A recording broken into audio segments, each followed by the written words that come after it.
नीचे हो गया, ठीक है, और नीचे कर। ठीक ठाक दिखाई दे रही हो? हाँ दिख रहे हो।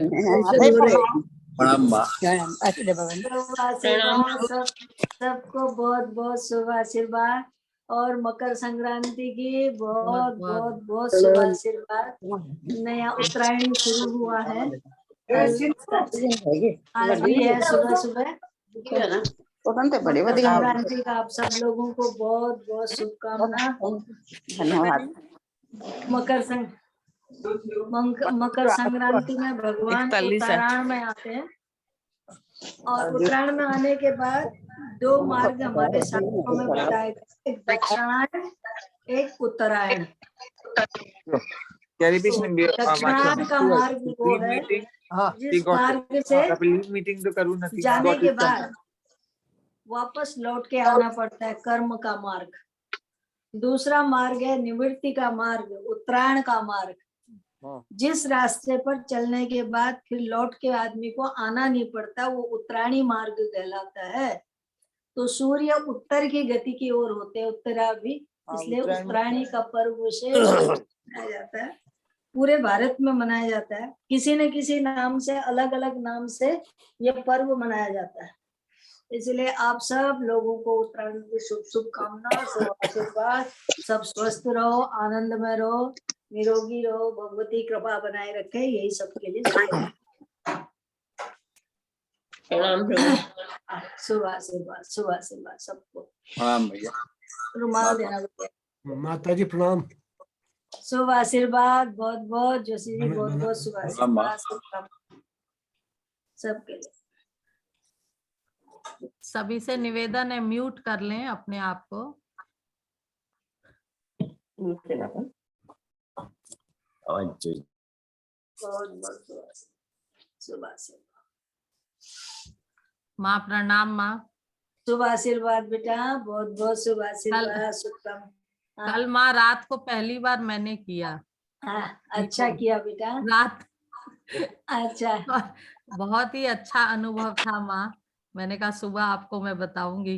अच्छा किया। सारे दिन में 6 दिन में कल ही किया है या पहले भी किया? माँ पहले तो करती थी, लेकिन आपका सुन के कल मैंने पहली बार किया है। ओ, इतने दिन से केवल सुन रही थी। हाँ माँ, अभ्यास नहीं किया। चलो अब तो रोज थोड़ा थोड़ा देर किया कर। हाँ कल आपका जब सुन के करो तो फिर उसका अनुभव ही अलग है माँ। YouTube पे सुना ना, हम भी उससे भी सुने। हाँ YouTube पे थोड़ा सुविधा हो जाता है ना, सुन अपने उससे सुनो, वो ठीक रहता है, अभ्यास करने में सुविधा हो जाती है। ठीक। ओम ओम ओम। मंगलम भगवान विष्णु, मंगलम गरुड़ध्वज, मंगलम पुंडरीकाक्ष, मंगलाय तनो हरि। सर्व मंगल मांगल्ये शिवे सर्वार्थ साधके, शरण्ये त्र्यंबके गौरी नारायणी नमोस्तुते। मंगलम भगवान विष्णु, मंगलम गरुड़ध्वज, मंगलम पुंडरीकाक्ष, मंगलाय तनो हरि। ओम भद्रं नो अपि वातयमनः। ओम शांति शांति शांति। ओम मंगलमय भगवान की मंगलमय हेतु की कृपा के साथ आज का मकर संक्रांति का इस पावन पर्व पर हमारा जो साप्ताहिक सत्संग का क्रम चल रहा है उसे शुभारंभ करते हैं। तो आइए आप सब लोग स्वस्थ होकर बैठे और सहज होकर बैठे, मन को प्रसन्न करके बैठे, अपने आप को सब विचारों से हटाकर निर्विचार होकर बैठने की कोशिश करें और ऐसे निर्विचार होकर बैठे, शांत स्वस्थ, कमर सीधी, गर्दन सीधी,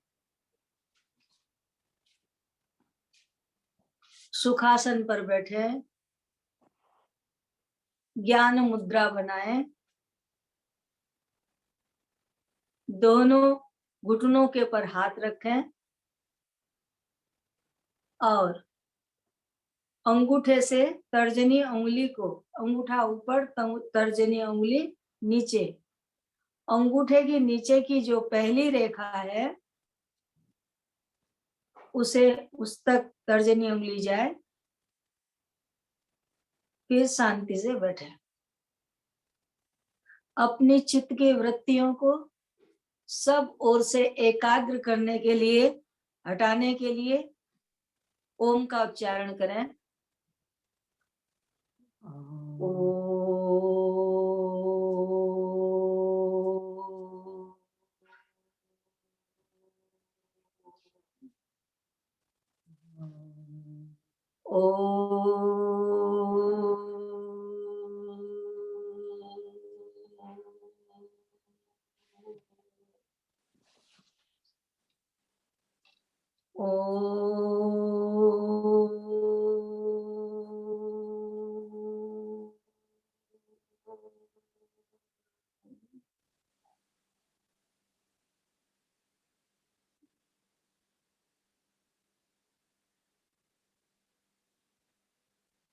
अपनी सजगता को पांव से, पांव की उंगलियों से आरंभ करें।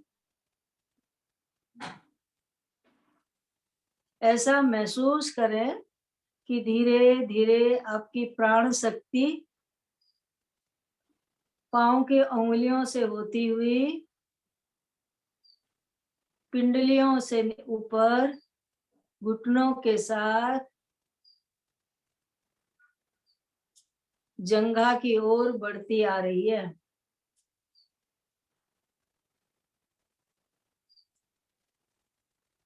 जंघा से ऊपर लाते हुए मूलाधार में आए।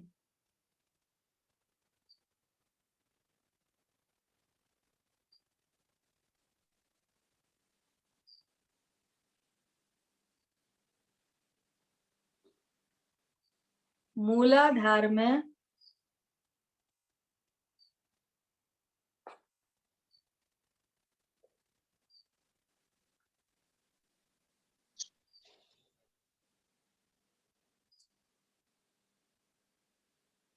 मूलाधार में आए। चतुर्दल कमल, रंग रक्त है, लाल रंग है।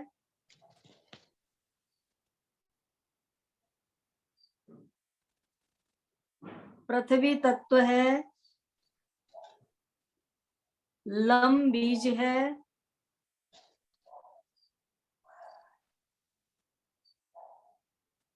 गुण गंध है,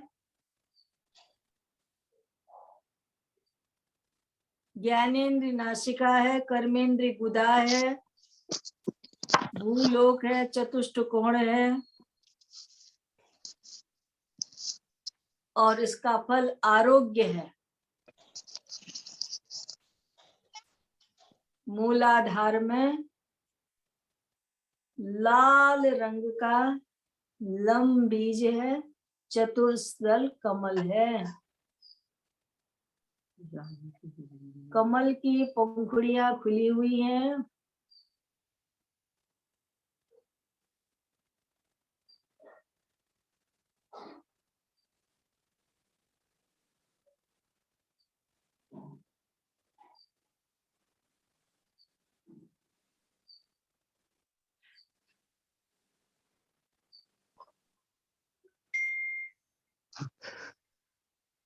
मैं स्वस्थ हूँ, निर्विकार हूँ, निर्लिप्त हूँ,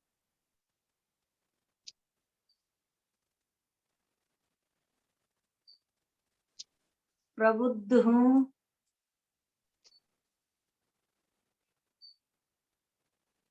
सुख स्वरूप हूँ।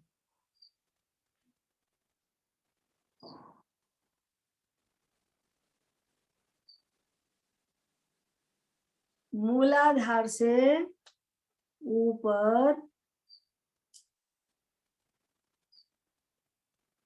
पेटू के पास स्वाधिष्ठान चक्र है, इसके 6 दल कमल हैं, रंग सिंदूरी है, जल तत्व है, बम बीज है, वंग बीज है, वम बीज है,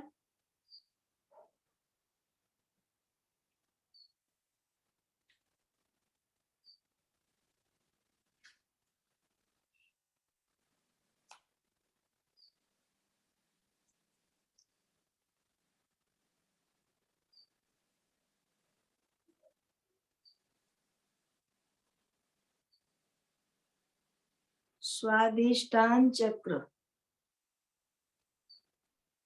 सिंदूरी रंग का 6 दल कमल है, वम बीज है,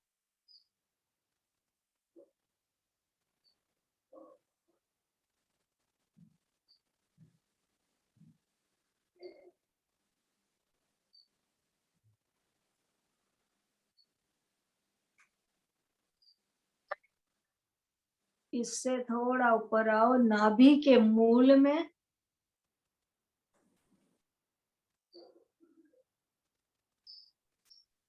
तपे हुए सोने के समान का रंग है,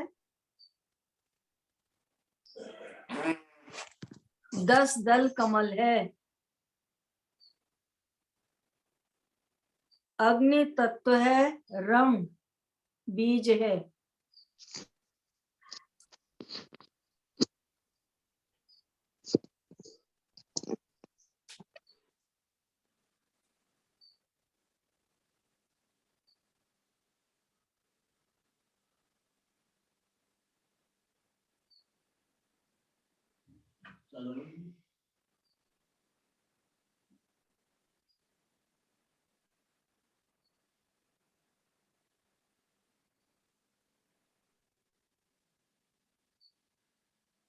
हृदय के पास नाभि से ऊपर अपनी सजगता को लाएं, यहाँ अनहत चक्र है, नीला रंग है, 12 दल वाला कमल है,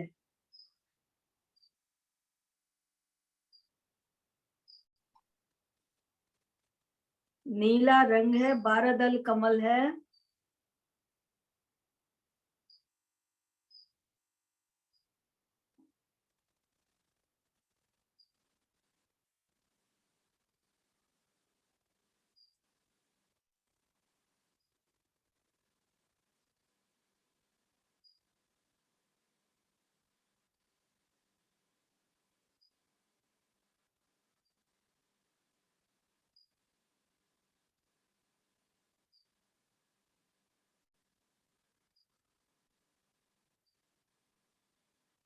हृदय से ऊपर आओ, यंग यंग बीज है,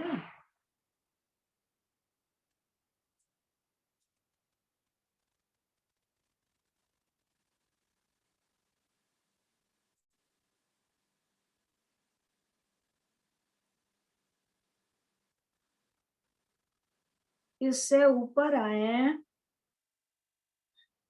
कंठ के पास 16 दल कमल है, धुंधला रंग है,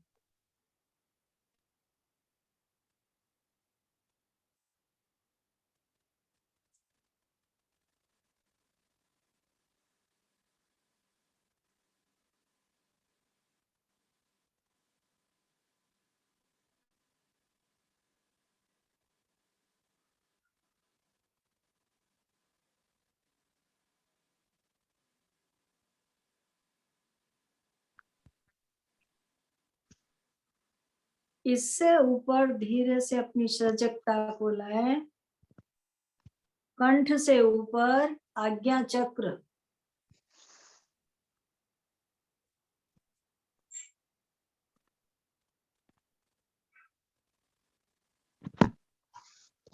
आज्ञा चक्र में भृगुटिप के पास श्वेत रंग है, द्विदल कमल है और बीच में लिंगाकार है।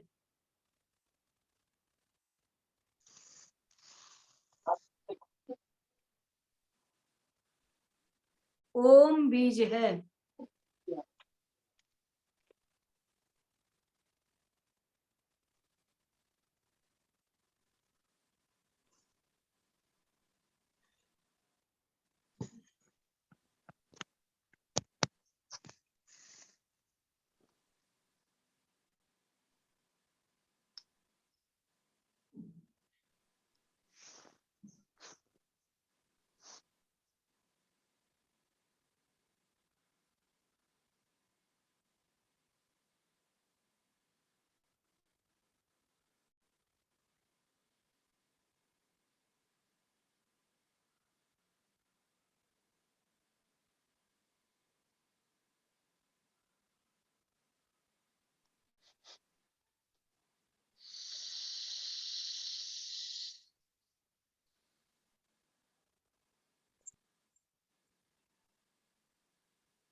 अपनी सहजता को ओम से होते हुए आज्ञा चक्र से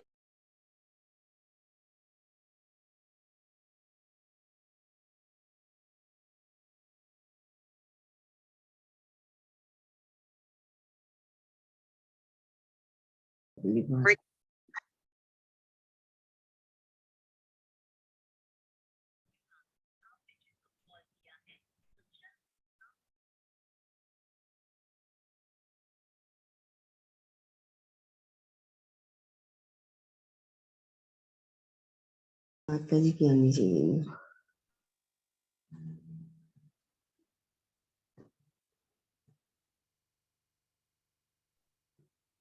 रिकॉर्डिंग का ऊपर से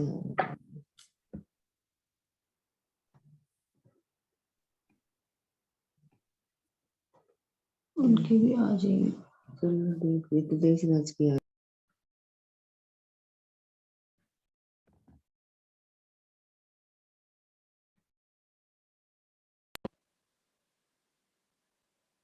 स्वाधिष्ठान चक्र से होते हुए मूलाधार में आओ। मूलाधार से धीरे धीरे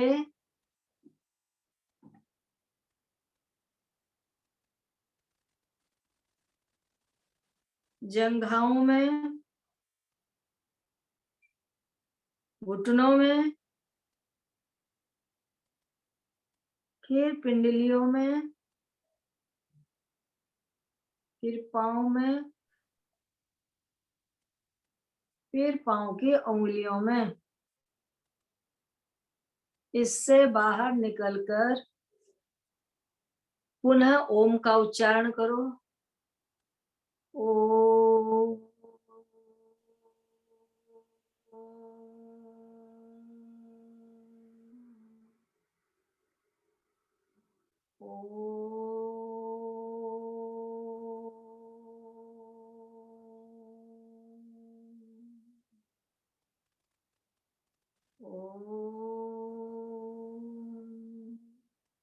फिर दोनों हथेलियों को मलिए, दोनों हथेलियों को मलकर उसकी उष्णता आंखों में लगाओ।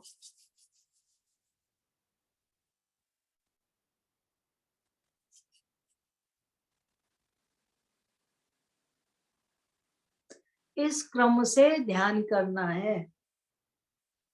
इससे पहले जैसा कि मैंने पूर्व सभी उसमें बताया है कि पहले अनुलोम विलोम प्राणायाम कर लो, नासिका शोधन करो, दाहिनी नासिका बंद करो, बाएं से श्वास को बाहर करो, बाई नासिका से श्वास लो, दाई नासिका से बाहर करो। इसे अनुलोम विलोम कहते हैं। यह प्राणायाम करो। अनुलोम विलोम प्राणायाम करने के बाद 5-7 बार अनुलोम विलोम करें, 5 या 7 बार।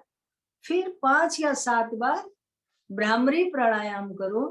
भ्रामरी प्राणायाम में भी मैंने आपको बताया था कि नाक, कान, आंख, कंठ सब बंद करना है और केवल ओम का उच्चारण कर, भौरे के धीरे से, बहुत जोर से नहीं, हल्की गुनगुनाहट, ऐसी गुनगुनाहट सुनाई पड़े जैसे भौरे की आवाज होती है। भौरा जैसे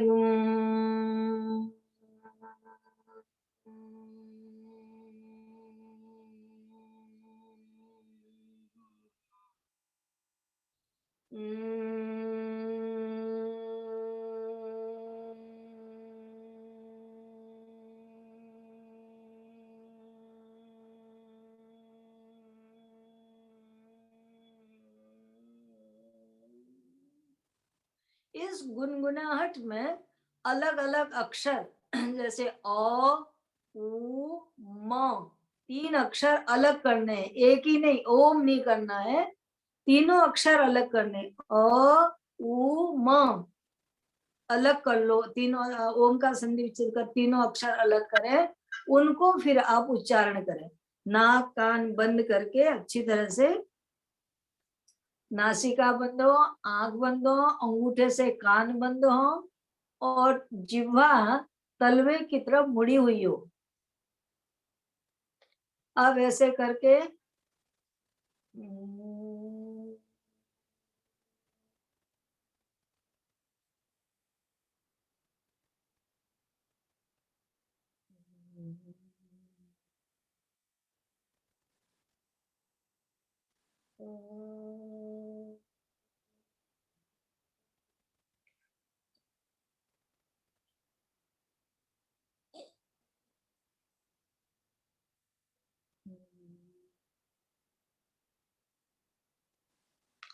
अकार,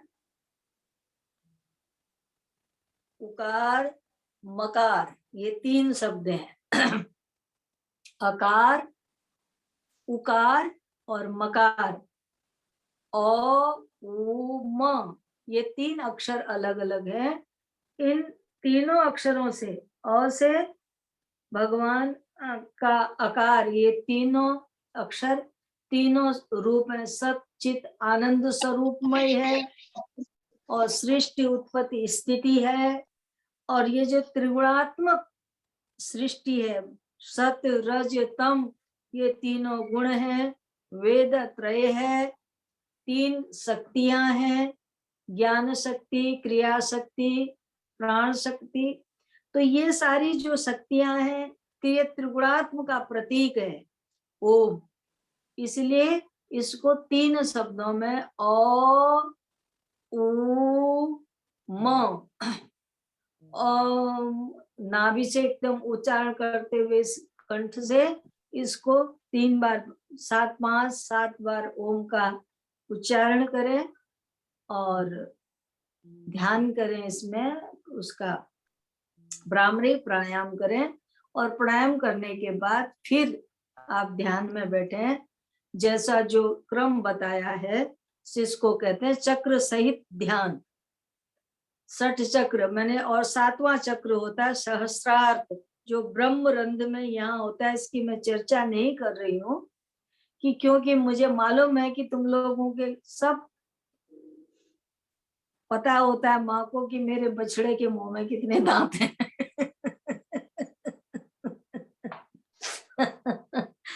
तुम सब लोगों की गति, मनस्थिति, सब कुछ मुझे पता है, इसलिए मैं आगे की चर्चा नहीं कर रही हूँ। यदि इसमें थोड़ा सा आगे निकल आओगे तो फिर और चर्चाएं आप लोगों से करेंगे।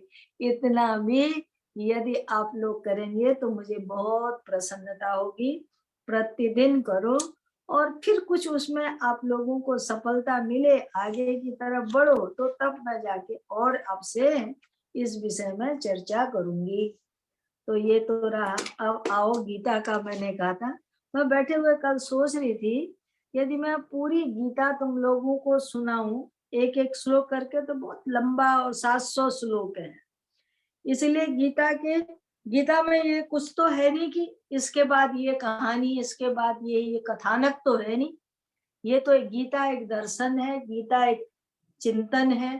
तो इसमें एक एक श्लोक भी हम कोई लेते हैं, कोई भी श्लोक लेते हैं तो वह भी बहुत अपने आप में महत्वपूर्ण है। तो इसलिए कल मैं विचार कर रही थी कि गीता का जो मुझे अच्छा लगता है, सबकी प्रियता क्या हो सकती है, पर मैं जो अपने दृष्टि से सोचती हूँ मुझे अच्छा लगता है, वो विषय श्लोक लेकर मैं चिंतन करूं। तो मेरा आज का था गीता का दूसरे अध्याय का 48वां श्लोक। गीता के दूसरे अध्याय का 48वां श्लोक। 48 माने 40 और 8, 48 श्लोक को निकालो और उसमें उसे विचार करते हैं। योगस्तु कुरु कर्माणि संगत्वा धनंजय, सिद्धयो असिद्धयो समो भूत्वा समत्व योगमुच्यते।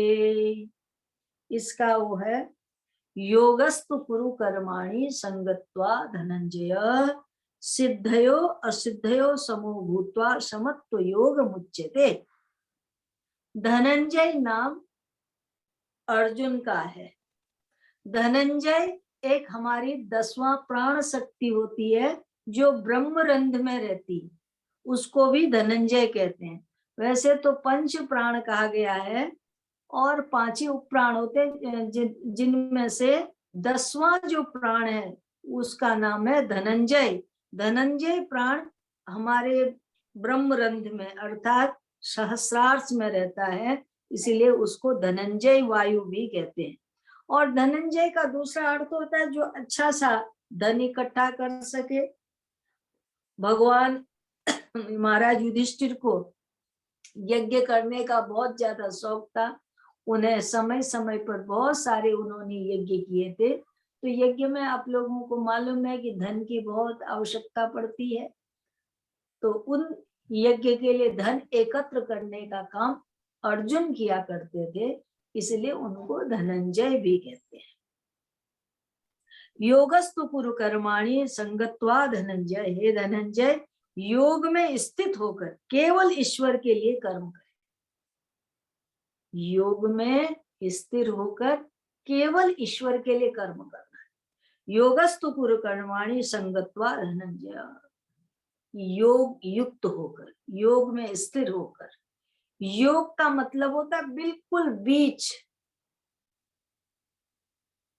जिसके लिए उपयुक्त उदाहरण होगा तराजू में तोल करते समय जैसे तराजू का कांटा, सुई बिल्कुल सीधी रहती है, न दाएं झुकती है न बाएं झुकती है, बिल्कुल सम, उसको कहते हैं सम स्थिति। तो जीवन में किसी भी आग्रह और दुराग्रह से रहित करना अपने आप, योग का मतलब क्या है? योग में न आग्रह है न दुराग्रह है। योग का सहज अर्थ है बिल्कुल अपने आप को सम कर लेना, सुई के नाक के समान। जैसे नाक हमारी बिल्कुल सीधी है, न बाईं ओर है न दाईं ओर है, तो अपना नाक के सीध में माने अपनी दृष्टि, अपना ध्यान न दाएं की ओर जाने दो न बाएं की ओर जाने दो, सीधा रखो। तो इधर क्या हो रहा है, इधर क्या हो रहा है, यदि ताक झांक करते रहोगे तो सामने से क्या आ रहा है वो आपको नहीं दिखेगा, उसके साथ टकरा जाओगे, एक्सीडेंट हो जाएगा। इसलिए योग का मतलब होता है बिना ताके झांके, न दाएं देखे न बाएं देखे। माने जो लोग बहुत समय अपना इन्हीं सब वार्तालाप में, इन्हीं सब विचारों में, उसने क्या किया, इसने क्या किया, यहाँ क्या हुआ, वहां क्या हुआ, इस व्यर्थ के चिंतन में समय को नष्ट करते हैं। इसका मतलब ये हुआ कि बेकार की बातें जिनसे कुछ हमें उपलब्धि नहीं है, कुछ प्राप्ति नहीं है, इन सब चीजों में अटकना नहीं चाहिए। यदि अटक जाओगे तो लक्ष्य छूट जाएगा। समय तो बड़ी तेजी के साथ निकल रहा है, समय थोड़ा है हमारे पास, काम हमको बहुत बड़ा करना है। इसलिए भगवान कहते हैं कि हर समय योग में स्थित होकर के ईश्वर के लिए कर्म कर। कर्म तो करना ही पड़ेगा, पर ईश्वर के लिए कर्म करना है। ईश्वर मुझ पर प्रसन्न हो, बस इसी आशा रूपी आसक्ति को भगवान, ये मैं करूंगा तो ईश्वर मुझसे प्रसन्न होगा, इस आशा को लेकर कर्म करना नहीं चाहिए। ईश्वर के लिए कर्म कर, प्रसन्न हो या न हो, प्रसन्नता अप्रसन्नता हमारे हाथ में नहीं है, प्रसन्नता अप्रसन्नता भगवान के हाथ में। इसलिए आशा और आसक्ति को छोड़ देना चाहिए। यहाँ तक कि भगवान के लिए भी भगवान प्रसन्न हो जाए ऐसी आसक्ति उससे, उस कर्म से मत रखो। हाँ, वो कर्म मुझे करना है, अर्थात इतना मन के अंदर वो होना चाहिए। क्योंकि आशा फल तृष्णा से रहित जो पुरुष कर्म करते हैं उनके अंतःकरण की शुद्धि होती है और ज्ञान की प्राप्ति के, सिद्धि की प्राप्ति के बराबर होती है। इसलिए कहने का अभिप्राय है यदि आसक्ति से रहित होकर, भगवान शंकराचार्य का सिद्धांत है कि यदि भगवान मुझ पर प्रसन्न हो ये सोच करके आप कर्म कर रहे हैं, तो जैसे आपकी उसके प्रति एक आसक्ति हो गई। नहीं, हमको आसक्ति से रहित होकर कर्म करना है, केवल भगवान के लिए कर्म करना है। इसीलिए कहा योगस्तु कुरु कर्माणि, योग युक्त होकर। कर्म का सिद्धांत ये होना चाहिए कि हमें कर्म करना है। आप ये सोचोगे यदि हमारी उसमें फलाशक्ति नहीं होगी, भगवान प्रसन्न होंगे इस काम से, यदि हमको ये सकामता नहीं होगी, ये जो भगवान या मेरे इस कर्म से प्रसन्न हो जाए ऐसी जो आशा रख के हम कर्म करते हैं उसको कहते हैं सकाम कर्म। उसकी फल की इच्छा, तो सकाम कर्म तो ऐसी स्थिति है बेटा जैसे पहले पहले रुचि पैदा करने के लिए। देखो भाव तो दोनों है, कर्म दोनों तरह के हैं, निष्काम भी है और सकाम भी है। ऐसा मैं नहीं कहूंगी कि पूर्णतया सकाम कर्म भगवान प्रसन्न हो इसकी आशा रखकर कर्म करना भी अच्छा है। प्रारंभ में अच्छी बात है कि उससे क्या होती है, धीरे धीरे अच्छे कर्म करने का संस्कार पड़ता है और इससे धीरे धीरे सत्कर्म में रुचि बढ़ती है। और भगवान तो चतुर्विधा जना भजन्ति मां, स्वयं गीता में भगवान ने आगे कहा हुआ 4 प्रकार के भक्त हैं। उन 4 प्रकार के भक्तों में एक सकाम भक्त भी होते हैं जो कामना से भगवान की भक्ति करते हैं। तो ऐसा नहीं कि भगवान सकाम से प्रेम नहीं करते हैं या सकाम को धुतकार देते हैं या सकाम को भगवान हटा देते हैं, ऐसी बात भी नहीं है। भगवान को सकाम भी प्रिय है, क्योंकि संसार में भगवान का यश बढ़ाने वाले, उनकी कीर्ति बढ़ाने वाले तो ये सकाम भक्ति होते हैं, यही गुण गाते हैं। इस पर मुझे एक बात याद आ रही है कि एक बार भगवान राम वनवास काल में किष्किंधा के पर्वत पर हैं और भगवान विराजमान हैं। भगवान ने अपना सिर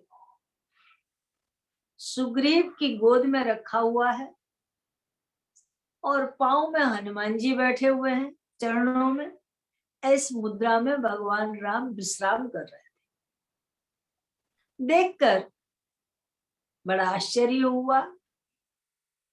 भगवान इस मुद्रा में बैठे हुए हैं। इस मुद्रा को देखकर बाबा तुलसी को मन में शंका हो गई, ये भगवान की कैसी लीला है।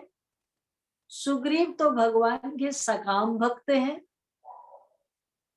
और हनुमान जी निष्काम भक्त हैं। हनुमान जी को तो कुछ निष्काम भक्त है, इतने बड़े भक्त। और गीता जी के सिद्धांत पर विचार किया जाए तो निष्काम भक्त की सर्वोपरि है, निष्काम भक्त की बड़ी महिमा बताई गई है।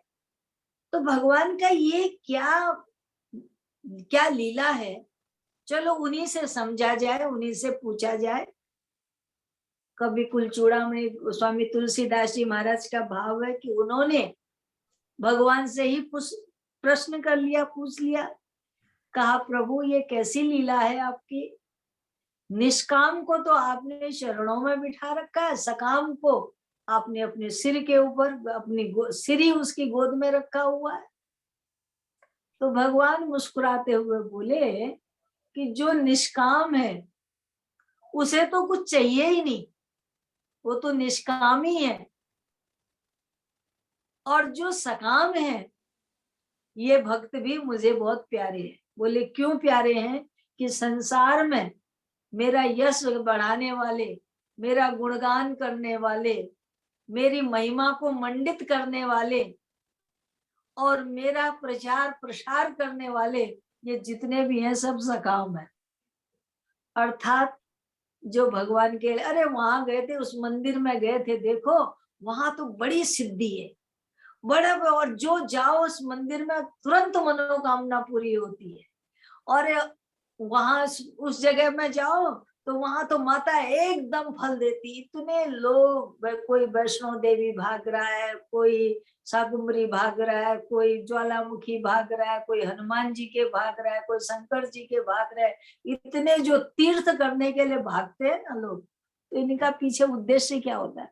वहां बाबा के दर्शन करेंगे, वहां भगवान को माथा टेकेंगे, जल चढ़ाएंगे, प्रसाद चढ़ाएंगे, बस इससे भगवान हमारे को प्रसन्न हो जाएंगे। बस वहां जाएंगे, 2 पत्ती बेल की चढ़ाई, फूल चढ़ाए, भगवान ऐसी कृपा करना, बस हमारे इतना ढेरों सारा वहां से वरदान मांग लेते हैं, अपनी इच्छा रख लेते हैं, अपनी कामना मांग लेते हैं।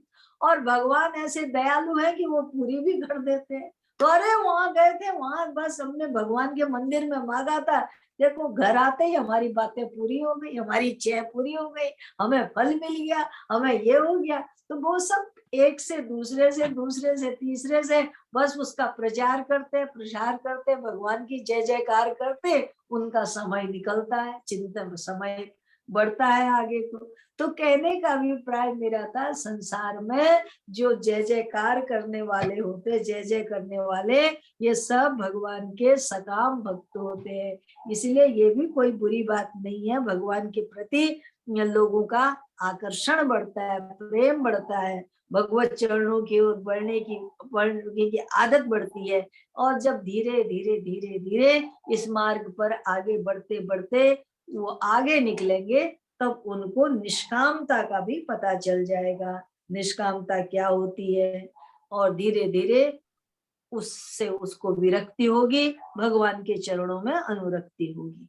तो इसलिए निष्काम भक्त भी बुरा नहीं है, परंतु यहाँ भगवान जो सकाम भक्त भी बुरा नहीं है। यहाँ जो भगवान चर्चा कर रहे हैं वो केवल निष्काम भक्त की चर्चा हो रही है। योगस्तु कुरु कर्माणि संगत्वा धनंजय सिद्धयो असिद्धयो समो भूत्वा समत्व योग मुच्यते।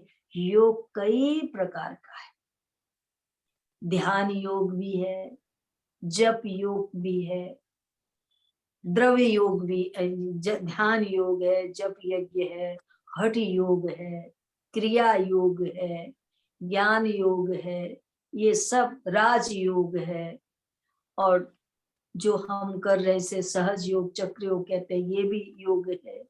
इस प्रकार योग कई प्रकार का है, परंतु इन सब योगों में श्रेष्ठ योग क्या है, ये गीता जी की दृष्टि पर, भगवान की दृष्टि में समत्व योग मुच्यते।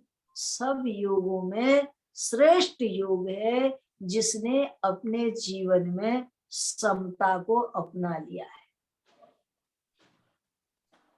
ये व्यवहारिक ज्ञान है, जिसने अपने जीवन में समता को अपना लिया कि मुझे बस जीवन में सम रहना है।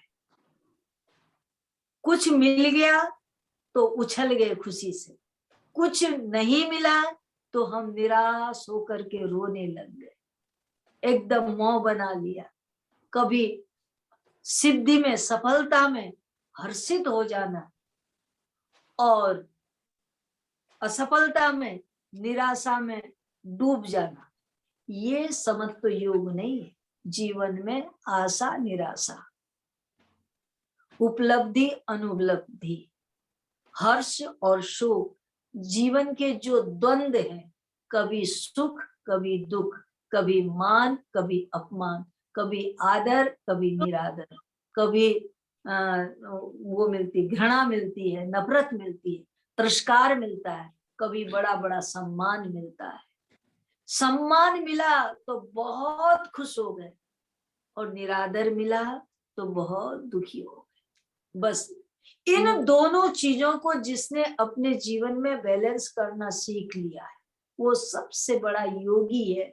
माने जिसमें दोनों चीजों को अपने अंदर समाने की क्षमता है।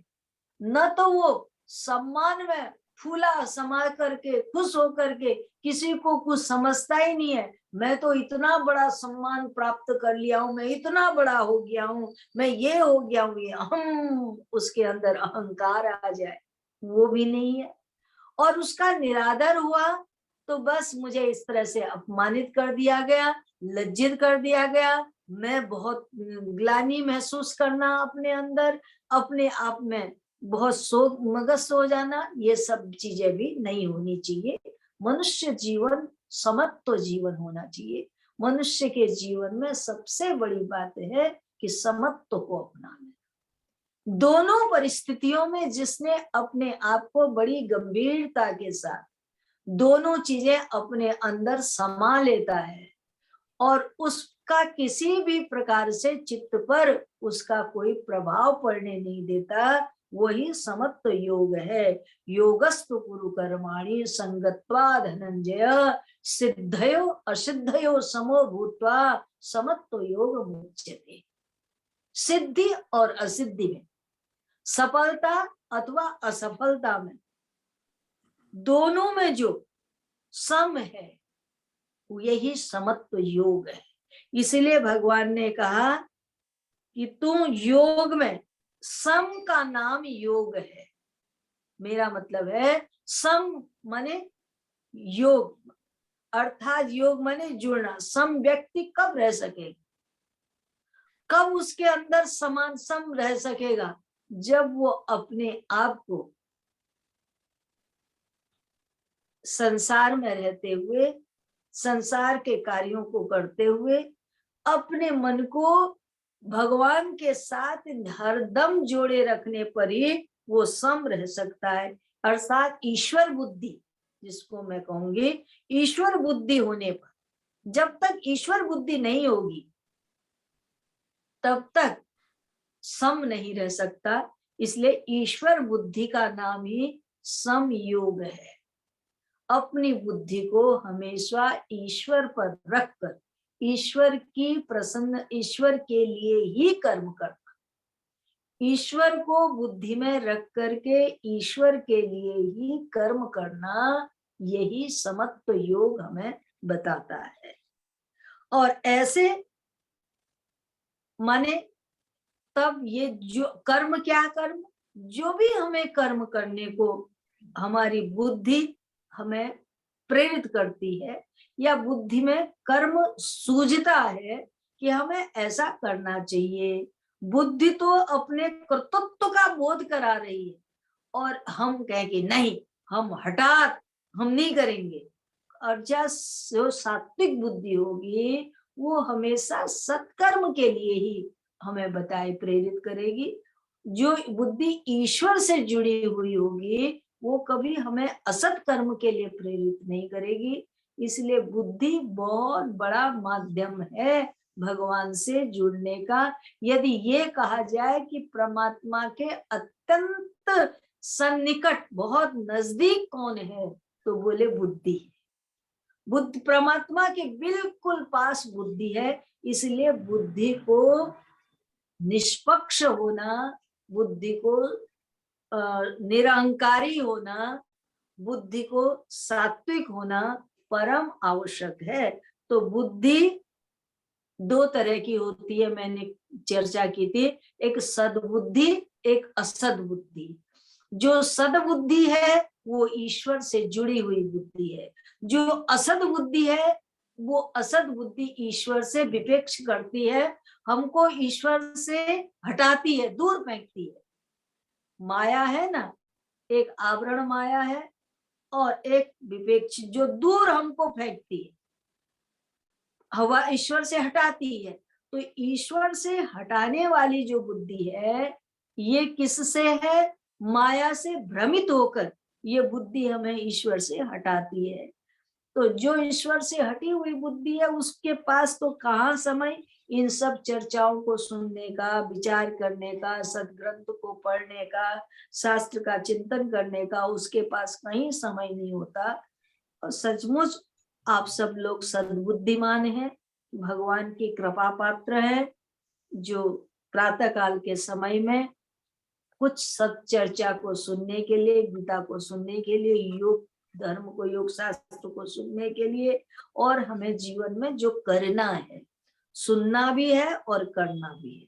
तो करना सुनना क्या है? बुद्धि को ईश्वर बुद्धि बनाना है, ईश्वर बुद्धि रखना है, सद्बुद्धि रखनी है, और नित्य प्रति योग करना है, जिससे हमारा शरीर निरामय रहे, मन निरामय रहे, हम प्रसन्न रहें, आनंद चित्त रहें। उसके लिए हमें ये सब काम करना है। तो बहुत न कहते हुए आज की बात को यही पूरी करती हूँ। शेष चर्चा अगले उस पर करेंगे। हरिओम तत्सत, हरिओम तत्सत। ओम पूर्णमदः पूर्णमिदं पूर्णात् पूर्णमुदच्यते पूर्णस्य पूर्णमादाय पूर्णमेवावशिष्यते। ओम शांति शांति शांति। जय हो जय हो जय जय। हाँ माता जी। सबको मेरी सुभाषिर्वाद, प्रणाम माता जी। सबको सबको सबको सुभाषिर्वाद। राधे राधे। माता जी। आशीर्वाद बेटा, माता जी प्रणाम। सबको आने वाले हफ्ते का एक ऊर्जा प्रणाम मिल माता जी। जाती है हमें, आपके बहुत अच्छा। वचन सुन के और योग करके आने वाले हफ्ते की ऊर्जा मिल जाती है। फिर हम बहुत सब बहुत सुभाष। देखते हैं कि फिर से शनिवार आए और फिर से हम आपके साथ जुड़े। बहुत अच्छी बात है बेटा। हाँ, आपका बहुत बहुत धन्यवाद। सुभाष। और माँ, गीता में अगर 700 श्लोक भी हैं तो माँ हम 700 शनिवार तो आपके साथ जुड़ ही सकते हैं ना। ठीक है, फिर कुछ और विषय लेंगे। हाँ। थोड़ा थोड़ा कुछ कुछ सुनने को मिलेगा। हाँ, वो अच्छा हो जाएगा माँ, ठीक बहुत है। अच्छा माँ। और ठीक किसी है ने भी बेटा, अगर नहीं अब बोलो, सुना अब हो बोलो। ठीक से तो YouTube पे मैं डाल दूंगी, आप सुन शुभ सकते आशीर्वाद बेटा। प्रणाम, वाह प्रणाम। बानी बानी छोटी छोटी बच्ची है। अच्छा, दादी के साथ कथा, तू भी प्रवचन सुन रही है, गीता सुन रही है। दादी की फ्रेंड तो आगे यही है ना। हाँ, इसीलिए इसीलिए इसीलिए। किसी का कोई सवाल है, कुछ पूछना है माँ से? नहीं तो अभी यहीं विश्राम दें। ठीक है बेटा, विश्राम दो अभी। लियो। अच्छा माया, बहुत बहुत शुभ आशीर्वाद बेटा, बहुत बहुत हाँ, शुभ सभी को प्रणाम। माँ बहुत प्रणाम बहुत माँ। शुभ आशीर्वाद। प्रणाम माँ। शुभ आशीर्वाद। माता जी प्रणाम माता जी। शुभ आशीर्वाद। शुभ प्रणाम आशीर्वाद। माता जी। प्रणाम माता जी।